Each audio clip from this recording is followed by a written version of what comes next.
hermanos y amigos de la Iglesia Hispana de Wetherill Park en Sydney que nos estáis viendo en directo a través de esta página y a los que nos veis con posterioridad en nuestra página web o en nuestro canal de YouTube, sed todos muy bienvenidos. En nuestra anterior reflexión terminábamos afirmando que el regreso de Jesús está cerca y que tenemos que estar atentos a las señales que nos indican esa cercanía. Esto implica confiar en la palabra de Dios y volver a tener, si no la tenemos ya, una relación cercana con nuestro Dios. Por otra parte, la pregunta a la que teníamos que dar respuesta hoy era la siguiente. ¿Deseas volver a confiar en Dios y en sus promesas, pero no sabes muy bien por dónde empezar? Si respondemos afirmativamente a esa pregunta, entonces deberíamos preguntarnos también, ¿qué debo hacer para volver a Dios? ¿De qué depende mi regreso a Dios? ¿Cómo volver a Él? ¿Será que todavía puedo volver o he pasado el punto sin retorno? ¿Puedo volver a Él a pesar de haberle ignorado todo este tiempo? Todo aquel que ha viajado sabe que es bonito ir, pero es mucho más agradable volver. Y si no, que se lo digan a aquellos que tienen juventud acumulada y escucharon a Carlos Gardel cantando ese tango del año 34 que decía en su estribillo aquello de volver. Y es bonito que una de las partes de ese tango diga: guardo escondida una esperanza humilde, que es toda la fortuna de mi corazón.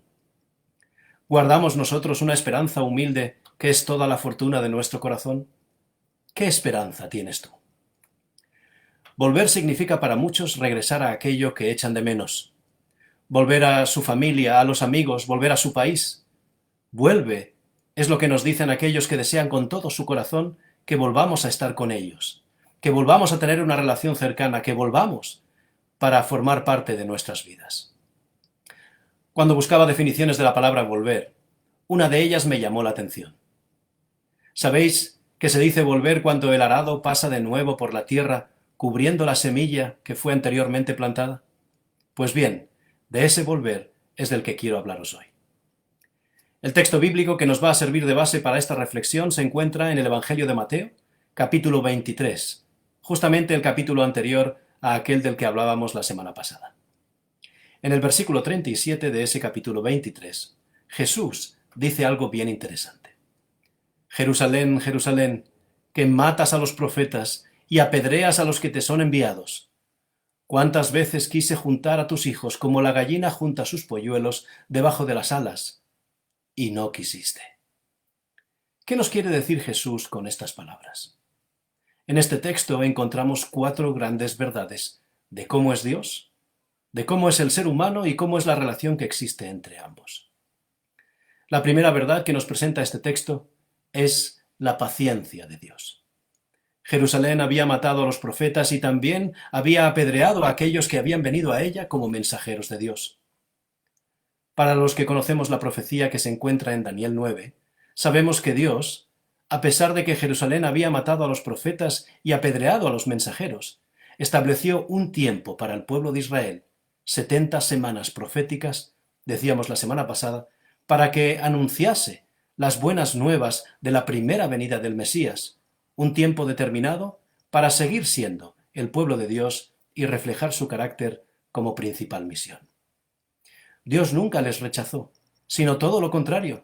Dios envió a su Hijo para que todo aquel que en Él crea no se pierda, sino que tenga vida eterna. Por tanto, la primera gran verdad que extraemos de las palabras de Jesús en este texto es que Dios tiene muchísima paciencia con el ser humano, y eso juega a nuestro favor. La segunda verdad que nos presenta este texto es el llamado de Jesús. Jesús habla como alguien que ama. ¿Cuántas veces quise, dice el texto, pero no quisiste? Aquí encontramos esa lucha que hay entre imponer el amor, cosa que no se debe hacer, y el deseo de que la persona amada entienda lo que estás sintiendo. Y Jesús quería que los discípulos entendieran cuánto estaba sufriendo por su actitud, porque ellos no entendían. Ellos estaban viendo al propio Jesús y no entendían que todo lo que les estaba diciendo era para su bien. Aquí vemos a un Jesús que no quiere imponer el amor. Aquí vemos a alguien que debía haber sido aceptado como el Mesías y que fue rechazado por su propio pueblo. Esta es la segunda verdad, el llamado constante de Jesús. Dice el texto, ¿cuántas veces quise? La tercera verdad que se nos presenta en este texto es la respuesta del ser humano a esta invitación de parte de Jesús. La respuesta es un completo rechazo que se refleja en las palabras «pero no quisiste». ¿Cómo puede ser que el ser humano responda así ante el deseo de Dios de que todo nos vaya bien? ¿Es que tanto nos afecta el mal? ¿Cuánto creéis que nos afecta el mal? ¿Nos afecta mucho, poco o ni una cosa ni otra? Hay personas que piensan que pueden dominar cómo les afecta el mal y dicen, a mí no me afecta. Pero la realidad es que se engañan a sí mismos porque el mal nos afecta a todos. Otros se dicen a sí mismos, no, yo sabré ver venir el mal y lo combatiré. ¿Todavía pensáis así vosotros? ¿Creéis que se puede ver venir el mal y combatirlo? ¿Pensáis que no existe el enemigo o que no es astuto? ¿Estáis seguros de que no puede engañaros? ¿Creéis que no puede hablar de esa manera que Él nos habla? ¿No puede nublar nuestra vista? Claro que puede. ¿O es que no habéis estado nunca en esa situación? ¿Soy yo quizás el único? A uno le parece que ve la realidad perfectamente, pero poco a poco, al ser afectado por el mal, va viendo cada vez menos y menos y menos, hasta el punto de llegar a creer que la única realidad que existe es la que uno ve, la distorsionada por el mal, y que los demás no saben apreciar ni entienden esa realidad. Así es el mal. El mal nubla y oscurece nuestra manera de ver la realidad. El pueblo de Israel tenía al Mesías prometido, a Jesús, delante de ellos, y no le vieron. Creemos en nuestra propia inteligencia y pensamos que somos más inteligentes que el enemigo. Y nos decimos a nosotros mismos, el mal no me puede. Pero lo cierto es que el único que es capaz de fortalecernos en la lucha contra el mal es aquel que venció en el cara a cara contra el enemigo. Ese no es otro que Jesús. Según les afirmó Pablo a los creyentes que vivían en Filipos, nos dice la carta a los Filipenses capítulo 4, versículo 13, que todo lo puedo en Cristo. ¿Que vence la batalla por mí? No. El texto dice que me fortalece. ¿Frente a qué me fortalece? Frente al mal. El rechazo es la respuesta del hombre ante la paciencia de Dios y el llamado de Jesús. Los hombres vieron personalmente a Jesús y escucharon su llamado, y aún así le rechazaron. ¿Cómo eran, eh? ¿Cómo eran los que vivían en aquel tiempo? ¿O somos nosotros también iguales a ellos? Vemos lo que Dios hace en nuestras vidas todos los días, y aún así le rechazamos. Queremos vivir nuestra vida como si la vida fuera nuestra. El completo rechazo del hombre a la invitación de Jesús es la característica que está explicando aquí con sus palabras. ¿Cuántas veces quise juntar a tus hijos y no quisiste? La cuarta verdad que presenta el texto son las consecuencias del rechazo a esa invitación constante de parte de Jesús. ¿Qué sucedió con Jerusalén 40 años después? La ciudad fue totalmente destruida. Ellos esperaban a un Mesías libertador, pero ese Jesús que conocieron no era el que esperaban. Era un Mesías dispuesto a sufrir para vencer a un enemigo que no era Roma. Jesús les estaba diciendo, este enemigo que vosotros veis es un enemigo temporal. Yo vengo a libraros del enemigo que vosotros no veis y del que puedo libraros para siempre. Tal y como decíamos en una reflexión anterior, no buscaron libertad en Jesús, buscaron libertad enfrentándose a Roma. Jesús sabía lo que supondría enfrentarse a Roma y predijo, unos versículos después, la destrucción de los edificios del templo que le mostraron los discípulos. Enfrentarse a Roma significaba que sus casas quedarían asoladas, literalmente en el suelo, y que no quedaría piedra sobre piedra, porque esa era la manera de actuar de las legiones romanas. Jesús les ofreció la libertad que ellos nunca entendieron, la libertad de la esclavitud del mal, la libertad definitiva del enemigo. Pero ellos, como dice el texto, no quisieron. ¿Nos está pasando lo mismo a nosotros también? La buena voluntad y el amor no pueden imponerse, pero lo cierto es que cada vez que el pueblo de Israel abandonó las recomendaciones de Dios, terminó fracasando en su propósito de ser el pueblo escogido por él. Hemos leído que Jesús dijo a Jerusalén que matas a los profetas y apedreas a los que te son enviados. ¿Era eso cierto? ¿Por qué creéis que mataban a los profetas y apedreaban a los que les eran enviados? Simplemente porque no querían hacer la voluntad de Dios. Dios, a través de sus profetas, y para su bien, les decía qué era lo que les convenía hacer. ¿Y qué decían ellos? No lo haremos. En la Biblia encontramos a 3 profetas que hablan exactamente de esto mismo. Jeremías, en el capítulo 35 y versículo 15, nos presenta a Dios diciendo: «Y envié a vosotros todos mis siervos, los profetas, desde temprano y sin cesar para deciros: volveos ahora cada uno de vuestro mal camino, y enmendad vuestras obras, y no vayáis tras dioses ajenos para servirles, y viviréis en la tierra que di a vosotros y a vuestros padres». ¿Y qué sigue diciendo el texto? Uno espera que el texto diga: «y obedecisteis, e inclinasteis vuestro oído, y me oísteis». ¿Pero qué dice realmente el texto? «Mas no inclinasteis vuestro oído, ni me oísteis». Dios nos dice a través de las palabras de Jeremías que su propuesta no les importó absolutamente nada, ni hicieron mención de oír. Dice el texto: «No inclinasteis vuestro oído, ni me oísteis». Está claro que no les interesaba escuchar a los profetas porque no estaban dispuestos a cambiar. Más adelante nos encontramos al profeta Ezequiel, que en el capítulo 33, versículo 11, presenta a Dios dándole un mensaje que transmitir al pueblo. «Diles, vivo yo, que no quiero la muerte del impío, sino que se vuelva el impío de su camino, y que viva. Volveos, volveos de vuestros malos caminos. ¿Por qué moriréis, oh casa de Israel?». ¿Y qué pensáis que contestaron ellos? Ellos dijeron: «No es recto el camino del Señor». No hay nada más absurdo para el ser humano que pensar que los caminos del Señor no son rectos. Dios desea lo mejor para nosotros, pero nosotros siempre creemos que sabemos mejor lo que nos conviene. Nosotros, aquellos que ignoramos cómo será el futuro y olvidamos demasiado pronto las lecciones del pasado. El tercer profeta que encontramos después en nuestra Biblia es Oseas. Y el profeta Oseas se une al pueblo y dice en el versículo 1 del capítulo 6: «Venid y volvamos a Dios, porque Él arrebató y nos curará, hirió y nos vendará». Los 3 profetas nos traen el mismo mensaje. Volveos, dicen los profetas, volveos a Dios. Por eso les apedreaban, por eso les mataban, porque el pueblo de Israel no deseaba volver a Dios. Deseaban seguir su propio camino que, tal y como Dios les había advertido, les llevaría al absoluto fracaso. Por eso era la insistencia de Dios.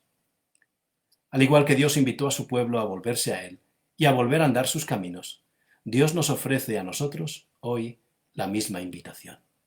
¿Estamos seguros de que nuestros caminos son mejores que los caminos que Él nos ofrece? Volvamos a Mateo, pero ahora vayamos al capítulo 22, para encontrar una parábola muy interesante, la parábola de la fiesta de bodas.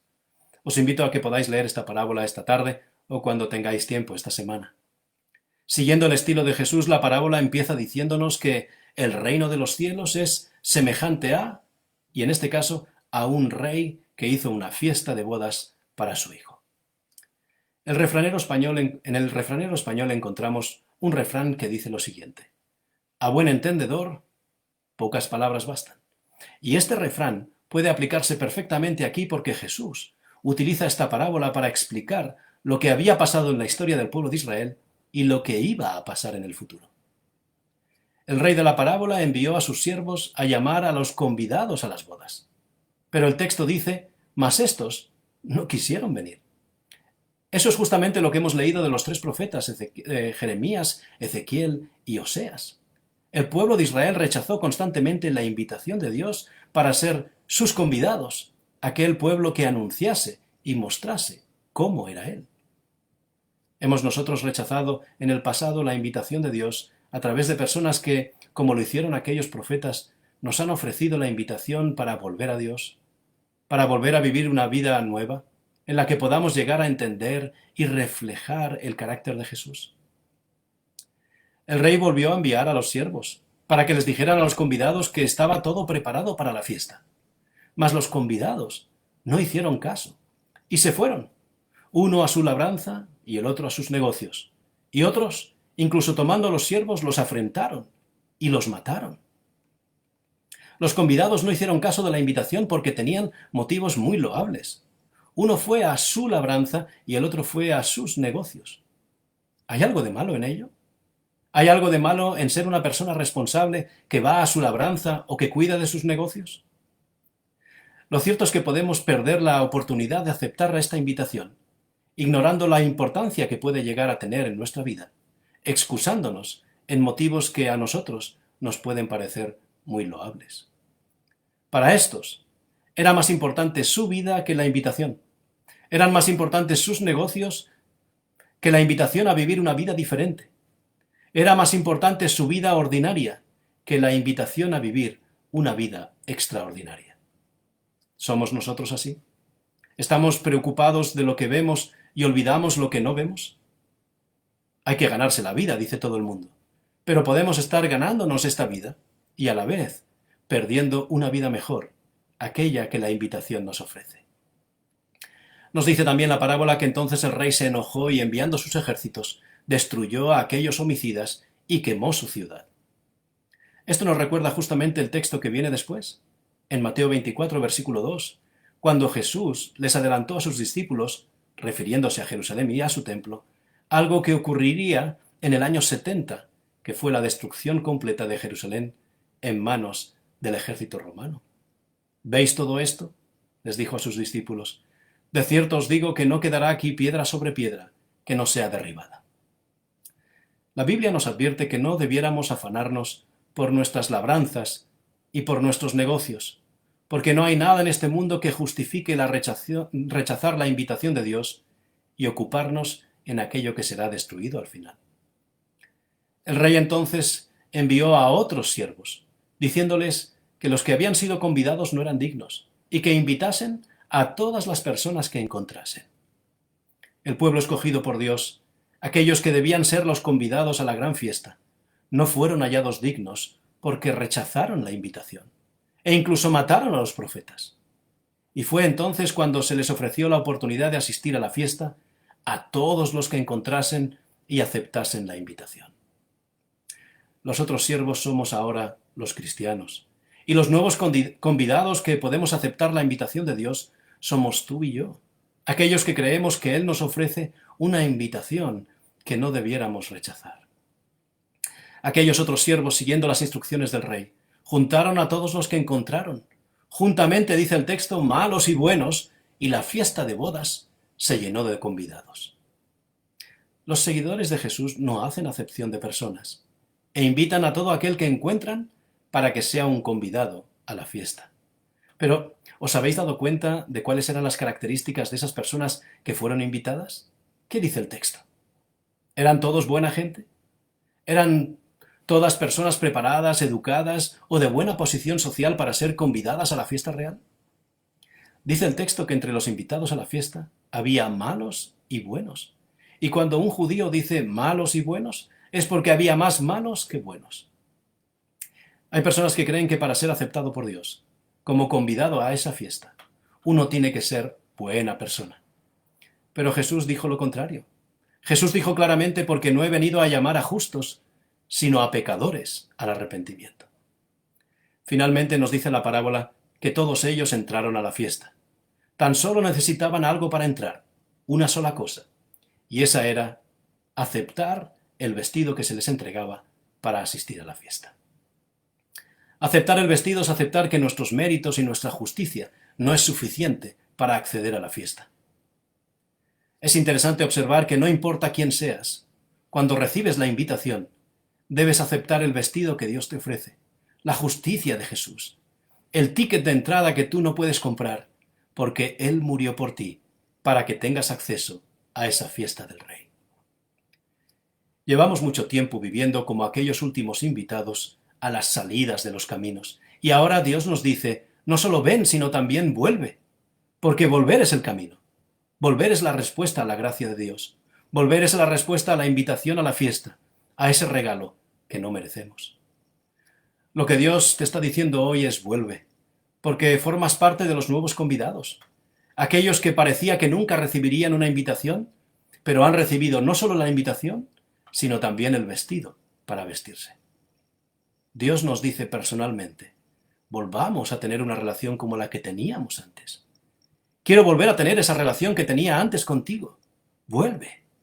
¿Qué ha hecho que te alejes de mí? Yo sigo amándote como el primer día. Quiero que seas como los otros siervos que convidaban a los que encontraban y que seas tú también un convidado, que aceptes la justicia de Jesús en tu vida. Nosotros, como cristianos, debemos apreciar haber sido convidados. Aceptemos la justicia de Jesús. Deseemos ser aquellos otros siervos que tenían como misión convidar a todos a la fiesta de bodas de aquel rey de la parábola. Una parábola que probablemente cobra un nuevo sentido hoy para ti. La imagen escogida como portada para esta reflexión nos muestra a una persona viniendo hacia nosotros. Una persona volviendo.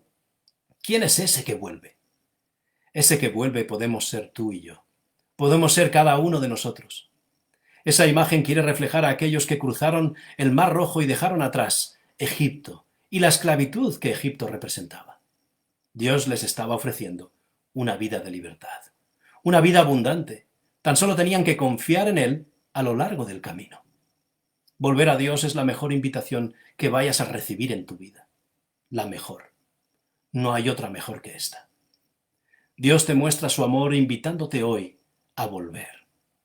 Dios desea relacionarse contigo o quizá recuperar aquella relación del pasado, en la que tú orabas en todo tiempo buscando su ayuda y Él te mostraba lo que tenías que hacer, lo que más te convenía. No hay nada mejor en el mundo que tener una relación estrecha con Jesús. No hay nada mejor en el mundo que confiar plenamente en Dios. Dios plantó en su día la semilla en tu corazón y ahora vuelve a la tierra para que germine y dé su fruto. Vuelve porque Dios está dispuesto a estar contigo. La invitación te ha llegado hoy. Si deseas volver a Dios y que Él transforme tu vida, tan solo debes decirle, quiero volver, y verás lo que es capaz de hacer Jesús en tu vida. Esta es, como decía Gardel, la esperanza humilde, que es toda la fortuna de nuestro corazón. Respondamos ahora a las preguntas que nos hacíamos al inicio de esta reflexión.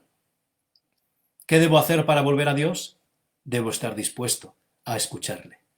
¿De qué depende mi regreso a Dios? De que yo acepte su invitación para tener una relación personal con Jesús. ¿Cómo puedo volver? Deseando que Él haga su voluntad en tu vida. ¿Puedo todavía volver a pesar de haberle ignorado todo este tiempo? Siempre puedes volver, porque mientras hay vida, hay esperanza. ¿Puede Dios entonces cambiar mi vida hoy? Eso lo veremos el próximo sábado. Que el Señor te bendiga abundantemente en esta semana.